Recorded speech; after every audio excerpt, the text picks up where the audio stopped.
Naghahanap ba kayo ng budget wireless speaker? Subukan nyo to guys, ang Bumblebee Edition TF-Y17 wireless speaker.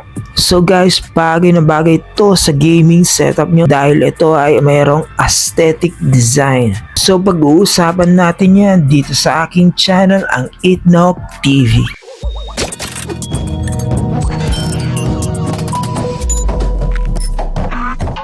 Hello everyone, I'm Kuya Kevs. Welcome back to my channel, Itnog TV. Unbox natin tong speaker na to, itetest na rin natin. So, kung kamusta yung kanyang quality. So, buksan natin to isa. Ayan, para makita natin. So, ito yung kanyang paperworks manual. So, this is the speaker itself. So, ayan ha. So, ang angas niya, no? So, ito yung buttons niya. So, hold mo lang siya na 3 seconds. Ayan, bubukas siya. So, this is the TF card.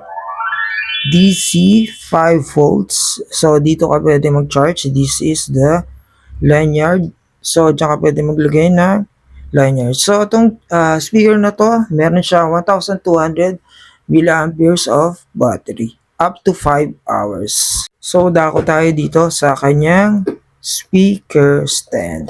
So, papakita ko muna sa inyo guys yung kanyang available. Tatlong kulay lang, no? So, this is yellow, Bumblebee. This is gray, Optimus.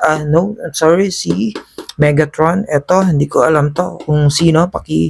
Comment na lang kung kilala niya to, black. Guys, hindi ko na napakita sa inyo yung kanya pag-assemble. Pero ito yung base niya, speaker stand. So, nung kinabit ko siya dito, yung kanyang mga paa, kinabit ko, hindi ko na siya matanggal. So, once na may stop nyo na para alam nyo, may kabit nyo na, hindi nyo na siya matatanggal. Pag pinunasan nyo, pwede siyang mabali. So, kasi ito ay plastic lang. So, pero maganda ang quality pagkagawa niya. Pulido ang pagkagawa niya. So, ang baka lang sa kanya yung joints dito sa gitna.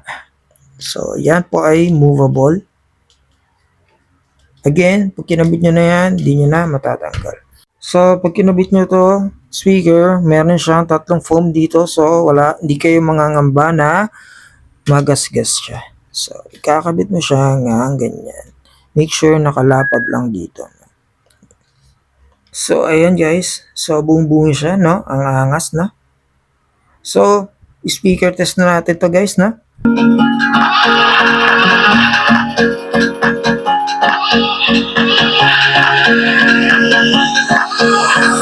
Party to the sun, see you vibing with me, I just wanna see what's up.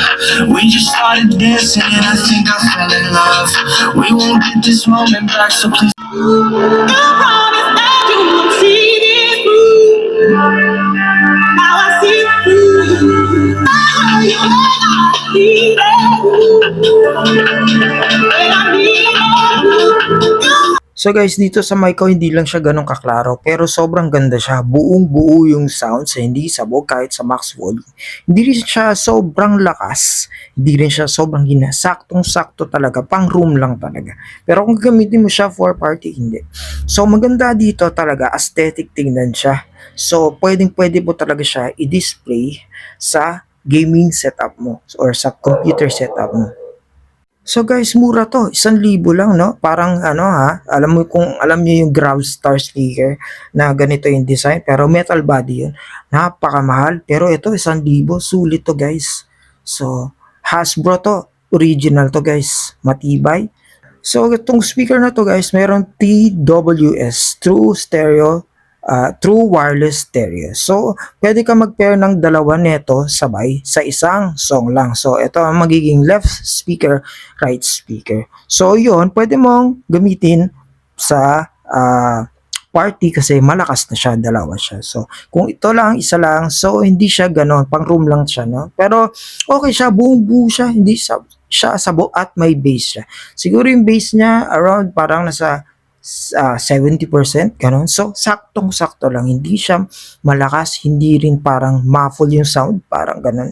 So guys, kung gusto nyo mag-avail na ito, ilalagay ko lang sa description box yung kung saan ko siya nabili, yung link. So, i-grab nyo na to, mura siya ngayon, naka-sale. So, solid to guys, solid to. sa 1K. Mura na siya. Kasama na yung kanyang stereo, sa speaker stand, yung kanyang bass. So guys, dito nagtatapos ang ating video. Huwag niyo kalimutan mag-subscribe, like, and share. At marami pa tayong i-unbox at review dito sa aking channel. Kaya guys, maraming salamat po sa panonood. No? Thanks for watching.